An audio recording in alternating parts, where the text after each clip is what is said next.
Bien, buenos días. Bueno, pues hoy se celebra en este domingo, cuarto domingo de mayo, celebramos al Dios Trino, a Padre, Hijo y Espíritu Santo. Y bueno, pues la imagen que tenemos al frente a mí me gusta mucho. Está el Papá, el Espíritu y el Hijo, pero el Hijo como un ser humano, Cristo Jesús, y representando a toda la humanidad, ese niño que está enfrente, todo ese banquete, ¿verdad? Esa mesa llena de manjares. Bien, pues para celebrar este día hemos preparado este mensaje que se llama El Dios Trino del amor y el poder. Y vamos a contrastar estas dos cualidades de nuestro Dios, el amor y el poder. Introducimos el tema y vamos a ver lo siguiente. Hay muchas personas que cuando comienzan a leer la Biblia se encuentran con que la primera impresión que tienen del Dios del Antiguo Testamento es un ser aterrador y severo. Parece que hace promesas y luego cambia de opinión. Con respecto a los israelitas, según parece ser que cambió de opinión muchas veces, incluido Moisés, a quien le negó la entrada a la tierra prometida después de deambular por 40 años en el desierto. Dios se enojó muchas veces y mató mucha gente. Parece que Jesús es el Dios amoroso, pero el Dios del Antiguo Testamento da miedo. Para muchas personas así sucede. C.S. Lewis, un autor cristiano que antes fue ateo, ofrece una representación de Jesús en varios de sus libros como un león, un gran león llamado Aslan, y que es aterrador y a la vez es amoroso. Y bueno, vamos a ver una fracción de uno de sus libros que se llama El león, la bruja y el armario. Y dice: Aslan es un león, el gran león. Oh, dijo Susan, pensé que era un hombre. Es bastante seguro. Me sentiré bastante nerviosa de haber conocido un león. ¿Seguro?, dijo el señor Weber. ¿Quién dijo algo acerca de la seguridad? Por supuesto que no está seguro. Pero él es bueno. Él es el rey, te digo. Y bien, ustedes conocen algunas de sus obras de C.S. Lewis, las Crónicas de Narnia, y precisamente ahí aparece el león Aslan. Es el león feroz, pero a la vez es amoroso. ¿Sí? Es Cristo Jesús representado. Ahora preguntamos: ¿puede el Dios Trino, el Dios que es Padre, Hijo y Espíritu Santo, ser a la vez terrorífico y a la vez un Dios de amor?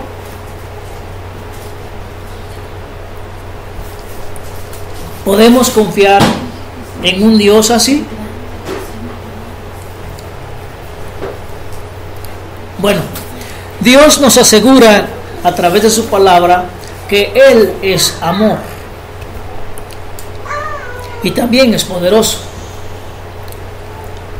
Veamos la escritura de Salmos 29 del 4 al 8. Dice así: la voz del Señor resuena potente, la voz del Señor resuena majestuosa, la voz del Señor desgaja los cedros, desgaja el Señor los cedros del Líbano, hace que el Líbano salte como becerro y que el Hermón salte cual toro salvaje. La voz del Señor lanza ráfagas de fuego, la voz del Señor sacude al desierto, el Señor sacude al desierto de Cádiz. Como vemos aquí el poder de la voz de Dios, ¿verdad? Bien, ese es el gran poder. Bueno, vamos a ver el Dios Todopoderoso. porque Dios es todopoderoso. Dios es poderoso y todopoderoso. Es un motor, es un agitador. Todo lo que tiene que hacer es hablar y las cosas suceden. El salmista no vio a Dios como débil. Y vamos a ver otro ejemplo en el libro de Isaías. ¿Cómo lo pinta el profeta Isaías? El año de la muerte del rey Usías, vi al Señor excelso y sublime, sentado en un trono. Las orlas de su manto llenaban el templo. Por encima de él había serafines, cada uno de los cuales tenía 6 alas. Con 2 de ellas se cubrían el rostro, con 2 se cubrían los pies y con 2 volaban. Y se decían el uno al otro: Santo, santo, santo es el Señor Todopoderoso, toda la tierra está llena de su gloria. Y acabamos de cantar esa canción. Santo, santo, santo. ¿Cómo vemos a Dios aquí? Poderoso, majestuoso, grande, adorado por seres fantásticos, difíciles de interpretar, ¿verdad? Los seres que aquí se narran. Bien, Dios es asistido y adorado por espléndidas criaturas celestiales y espirituales. Dios es digno de gran honor, incluso por los seres espirituales, como ya hemos visto aquí, los serafines. Ahora, ¿cuál fue la reacción de Isaías a lo que vio? Veamos qué dijo Isaías cuando vio esa visión. Al sonido de las voces se estremecieron los umbrales de las puertas y el templo se llenó de humo. Entonces grité: ¡ay de mí, que estoy perdido! Soy un hombre de labios impuros y vivo en medio de un pueblo de labios blasfemos. Y no obstante, mis ojos han visto al Rey, al Señor Todopoderoso. Imagínense la expresión de Isaías, saber que no era digno de asomarse a la deidad, y sin embargo lo vio. ¿Y qué vemos aquí? Poder. Pero también vemos aquí un chispazo de amor, porque no murió Isaías. ¿Por qué no murió? Porque Dios lo amaba y Dios le tenía una comisión. Y entonces lo que sucedió es que limpió los labios impuros de Isaías para dedicarse a ser el transmisor de sus palabras, como el gran profeta que fue. Y Isaías estaba asustado por lo que vio, tan asustado que pensó que podía morir en el acto. Imagínense, ¿no? ¿Qué podríamos decir nosotros en el lugar de Isaías? Nadie realmente ha visto a Dios. Lo que Isaías vio fue una visión. Esa visión fue como Dios se reveló a Isaías en ese momento y en ese entorno cultural. Dios trata a las personas donde están. Y cuando surgen preguntas sobre Dios, no podemos explicar todo lo que Dios hizo y todavía lo sigue haciendo, ¿verdad? Porque Él es Dios y nosotros no.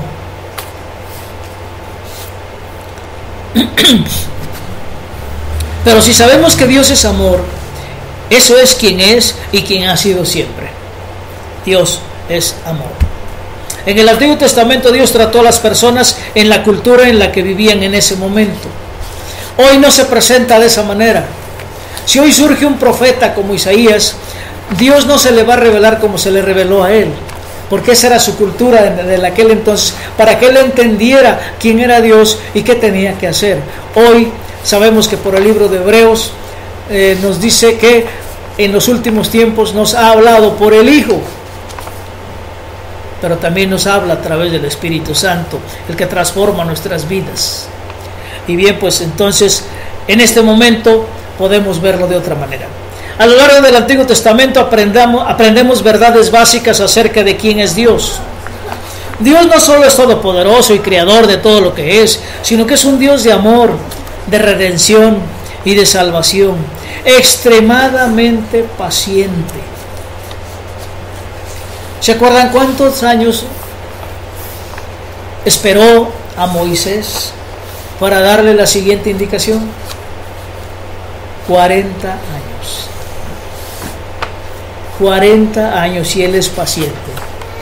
¿Se acuerdan del pasaje de Gedeón, cuando le pidió a Dios una señal y después se la cambió. Le dice, pues ahora hazme al revés, ¿verdad?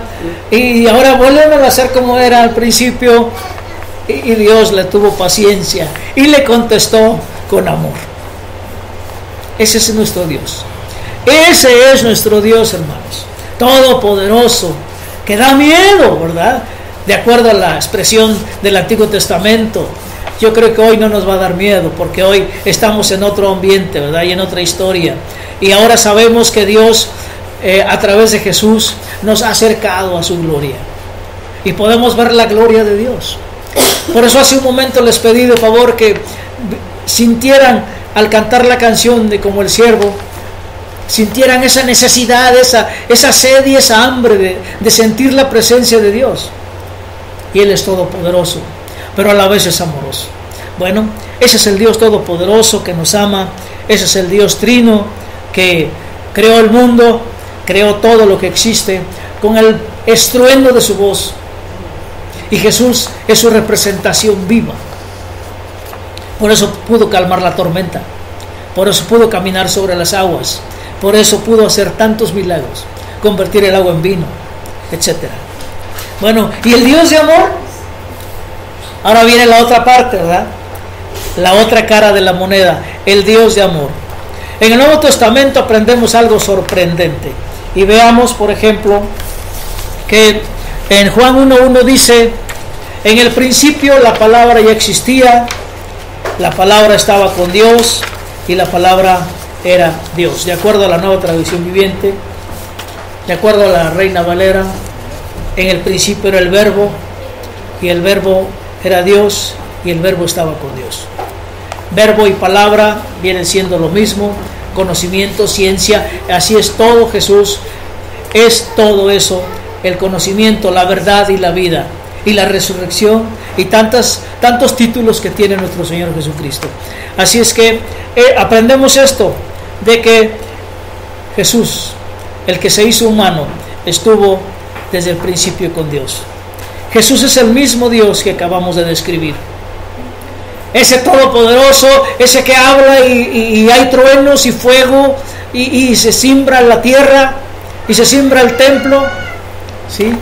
Y en forma de poema dice David que el monte se brinca como becerro y el otro monte también, ¿verdad? El Hermón y el Líbano, y bueno, tantas cosas tan hermosas que se expresan en la forma poética como lo hicieron en el Antiguo Testamento. Él dijo que vino a revelar al Padre y a enviar al Espíritu. Eso es lo que dijo Jesús. Esa es la otra cara de la moneda de ese Dios todopoderoso. Además de redimirnos y salvarnos, restablecer nuestra relación con el Padre fue el propósito principal de su ministerio. Mucha gente dice, bueno, Cristo vino a la tierra para perdonar mis pecados. Cristo vino a la tierra para redimirme y ahora puedo arrepentirme y decirle: Dios, perdóname, y Él me perdona. Y bueno, y murió en la cruz por mí. Y bueno, y ahí se queda. Muchas veces hay mucha gente que así lo expresa y así lo tiene en su mente y se queda con una imagen de un Jesús muerto en la cruz. Y esa es la figura que siempre encontramos en muchos hogares, el crucifijo. Pero ese no es nuestro Cristo. Nuestro Cristo está vivo. Nuestro Cristo es resucitado y Él vino a cumplir el propósito principal de su ministerio, que es restablecer nuestra relación de amor con Padre, Hijo y Espíritu Santo. Hoy tenemos una relación de amor pericorética, una relación de te doy, me das, te amo, me amas, te sirvo, me sirves, te descubro y me doy a descubrir. Esa es la relación, ese es el propósito principal por el cual Cristo vino a la tierra. Entonces, Cristo no se quedó en la cruz muerto. Cristo está vivo. Cristo es un ser resucitado, un ser humano resucitado, lleno de gloria y poder. El poder que tuvo antes de que viniera como ser humano, hoy lo vuelve a tener, pero ahora como ser humano. ¿Y por qué? Porque nos ama. Y porque gracias a que Él es un ser humano, nosotros tenemos el privilegio de relacionarnos con Padre, Hijo y Espíritu Santo de la forma en que lo hacemos, en esa relación de amor, porque Dios es relación. Dios es relación y la relación se da en amor. Y no sé si ustedes se han puesto a pensar, pero todas las relaciones que establecemos en la vida deben basarse en el amor. Tenemos una relación. La primera relación que tenemos es familia. La siguiente relación que tenemos es escuela. La siguiente relación que tenemos es el pueblo donde vivimos, el lugar donde vivimos. Otra relación más adelante, cuando nuestros padres son cristianos, nos llevan a la iglesia y ahí tenemos otra relación. Seguimos en la escuela, llega el momento de formar nuestro hogar y establecemos otra relación, el matrimonio, y vuelvo otra vez la familia, y es un círculo, y todas esas relaciones se basan en el amor. Se me olvidaba por ahí una relación que la establecemos desde que somos niños, los amigos. También los amigos, la relación de amistad se basa en el amor. Todo se basa en el amor porque somos seres de relación, creados por el Dios que es todo relación. Y así es como llegaremos a vivir la eternidad en una relación perfecta y eterna con Padre, Hijo y Espíritu Santo. Jesús no es una visión. Jesús fue un verdadero ser humano y sigue siéndolo. Y no solo eso, como le dijo a Nicodemo, que él había estado en el cielo con Dios. ¿Se acuerdan del pasaje cuando se llega a visitarlo Nicodemo? Nicodemo creyó que Jesús era de Dios. Eso lo sabemos. Nicodemo fue un sacerdote, un fariseo, ¿sí? Difícil, pero creyó. Él fue uno de sus discípulos de Jesús, pero sin que nadie se diera cuenta, porque entonces iba a ser expulsado del Sanedrín. Pero ese es Nicodemo. Y en la explicación de Jesús sobre el renacimiento espiritual, se refirió al incidente cuando Dios salvó a los israelitas de las serpientes venenosas. Vamos a ver la escritura. ¿Por qué le dijo Jesús a Nicodemo acerca de la serpiente de bronce que Moisés clavó en el desierto para dar vida? Porque estaban muriendo las personas mordidas por las serpientes. Pero ¿qué pasaba cuando una serpiente moría a una persona? Miraba a la serpiente de bronce clavada en un asta, en un madero, y entonces tenía vida. Milagro, ¿verdad? Un gran milagro. Y así es como, ahorita vamos a leer la escritura, cómo es que le dijo a Nicodemo, y así como la serpiente de bronce fue puesta, así también el Hijo del Hombre tiene que ser alzado en un madero, ¿verdad? Bien. Esto era algo que Nicodemo podía entender por su conocimiento de las Escrituras. Fíjese bien cómo Jesús se le presenta de acuerdo a la cultura de la gente, ¿verdad?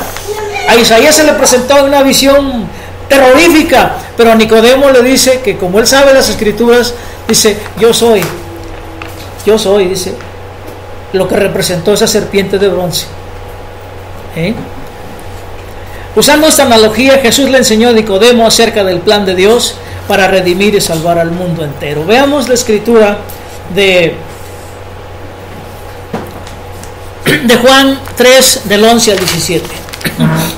Dice así: te aseguro que hablamos de lo que sabemos y damos testimonio de lo que hemos visto personalmente, pero ustedes no aceptan nuestro testimonio. Porque recuerden que ningún fariseo le creía a Jesús. Bueno, no ninguno, algunos sí creyeron, pero al principio ninguno. Versículo 12: si les he hablado de las cosas terrenales y no creen, entonces ¿cómo van a creer si les hablo de las celestiales? Y entonces le empieza a decir: nadie ha subido jamás al cielo, sino el que descendió del cielo, el Hijo del Hombre. Se refiere a Jesús. Y fíjense cómo le dice en el versículo 14: como levantó Moisés la serpiente en el desierto, así también tiene que ser levantado el Hijo del Hombre, para que todo el que crea en él tenga vida eterna. Esto es algo hermoso. Como una serpiente de bronce en un madero, Jesús fue levantado en esa cruz, en el Calvario, ¿sí? ¿Para qué? para que todo el que él crea en él tenga vida eterna. Versículo 16. Porque tanto amó Dios al mundo, que dio a su Hijo unigénito, para que todo el que cree en él no se pierda, sino que tenga vida eterna. Dios no envió a su Hijo al mundo para condenar al mundo, sino para salvarlo por medio de él. Y ese es el gran propósito de Jesús. Y bien, pues entonces es como pudo Nicodemo entender, ¿sí?, el gran amor de Dios, el amor que redime, el amor que perdona, el amor que borra los pecados. Ya dijo David: dichoso el varón al cual no se le adjudica ningún pecado. ¿Verdad? Pues sí, qué bueno que así es, ¿no? Todos lo podemos saber. Cuando hacemos una travesura, llegamos a la casa y nuestro papá o nuestra mamá nos perdona, es que todo dar, ¿verdad? Y decimos: no lo vuelvo a hacer, pero mañana otra vez. Y así es Dios también con nosotros. Cada vez que vamos a su trono en demanda de perdón, Él nos perdona. ¡Cuánto amor! Y ese es el Dios todopoderoso, ¿sí?, el que espantó a Isaías. Y es todo amor. Las Sagradas Escrituras nos muestran que nuestro Dios Trino, a quien celebramos hoy, es un Dios de redención y de salvación.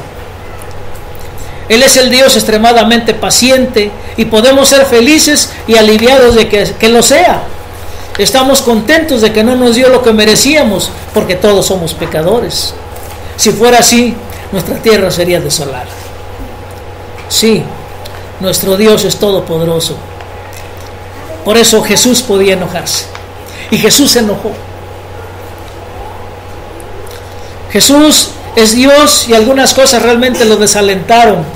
Lo desalentó la hipocresía de sus hermanos, la enseñanza falsa de los fariseos, la contaminación de la casa de su padre, que la convirtieron en un mercado.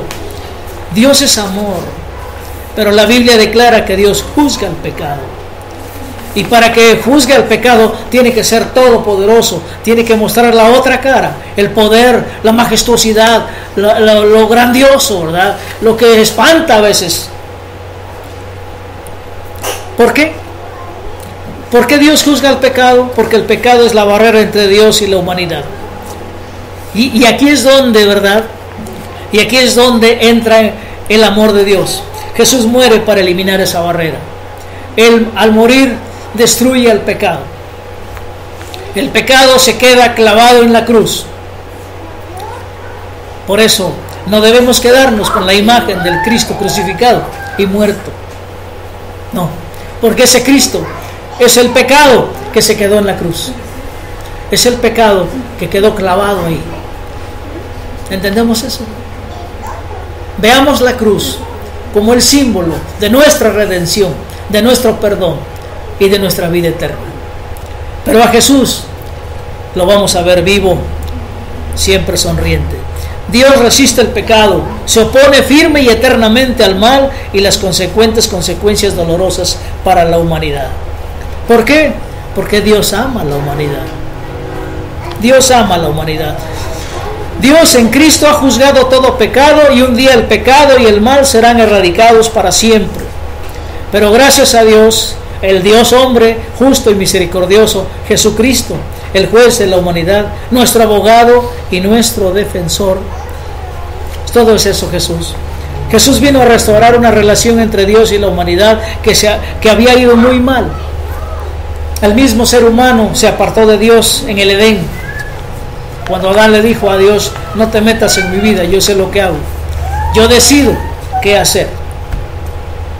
En el Antiguo Testamento muy pocas personas tenían alguna relación con Dios. Solo Noé, Abraham, Moisés, los profetas, algunos reyes, son algunos ejemplos de eso. Pero vino Cristo a rectificar eso. Él vino para que todos pudiéramos tener una relación amorosa con el Padre en y por medio de Él, por el Espíritu Santo. Eso es lo que celebramos hoy, hermanos. Ese es nuestro Dios del poder y del amor, todopoderoso, todo majestuoso, poder destructor, poder transformador, poder creador, pero también amor. Amor de padre, amor de hermano, amor de amigo, amor para siempre, amor de redención, amor de perdón, amor de relación. Y somos una relación. Vamos a concluir el tema y volvemos a preguntarnos: ¿se puede confiar en ese Dios tan poderoso, perfecto y sin pecado? La respuesta es sí. Isaías lo comprobó, porque no murió, como dijo él. He visto a Dios y no he muerto. ¿Sí? El mismo Moisés también, ¿se acuerdan? Cuando subió al monte Sinaí. Pues sí. El mismo Gedeón, que estuvo neciándole a Dios, y Dios lo complació. ¿Por qué? Porque lo ama, lo amaba, ¿no? Y lo sigue amando. ¿Sí? Nos miramos a nosotros mismos y a todas nuestras imperfecciones y a veces nos preguntamos: ¿cómo puede Dios amarnos? No, nunca se les ha ocurrido pensar: oye, ¿yo cómo soy? ¿Y Dios me sigue amando?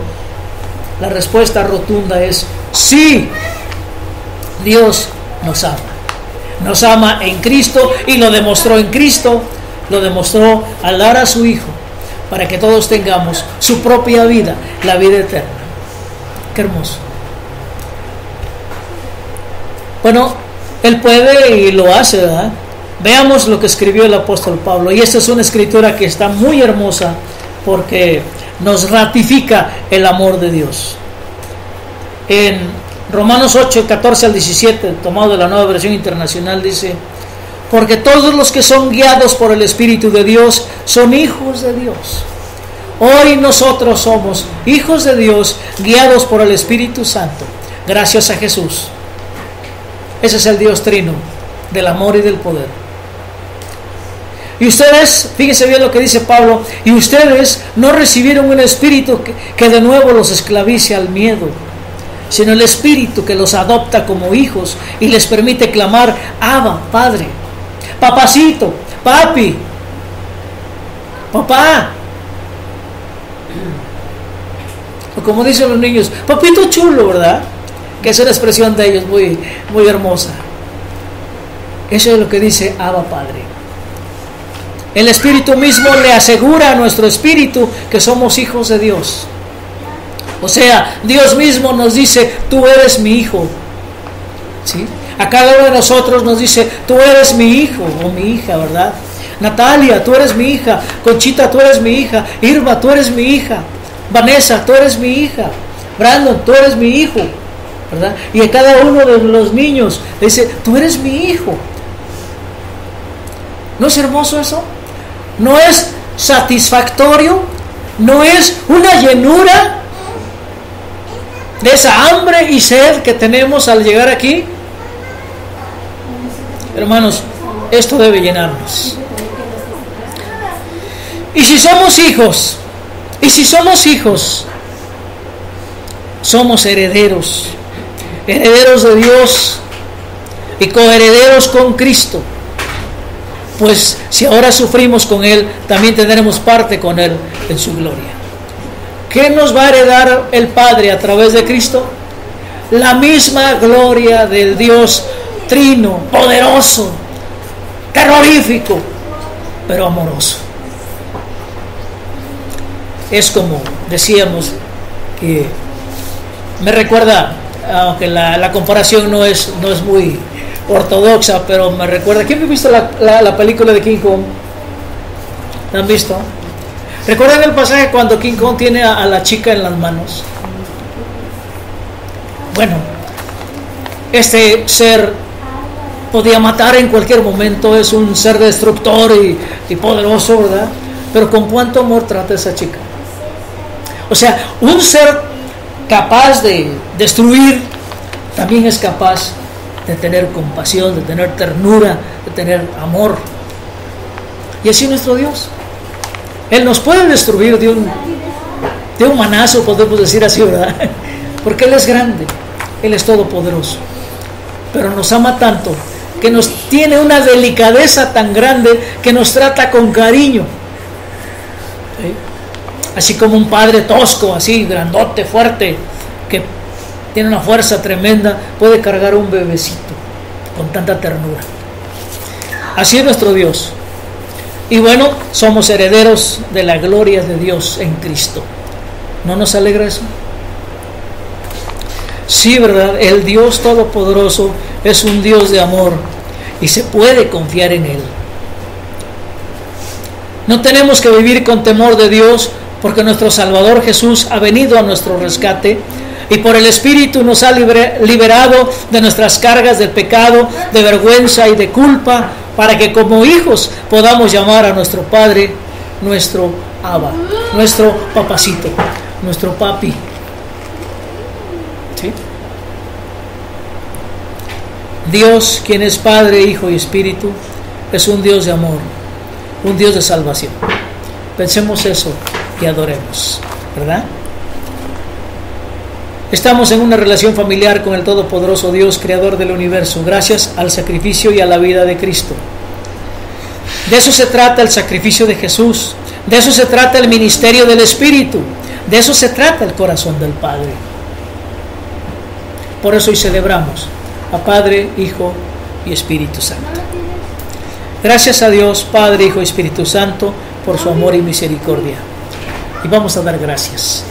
En el nombre de Jesús, Padre Santo, nos ponemos en tus manos para darte gracias, porque eres todopoderoso y a la vez eres amoroso.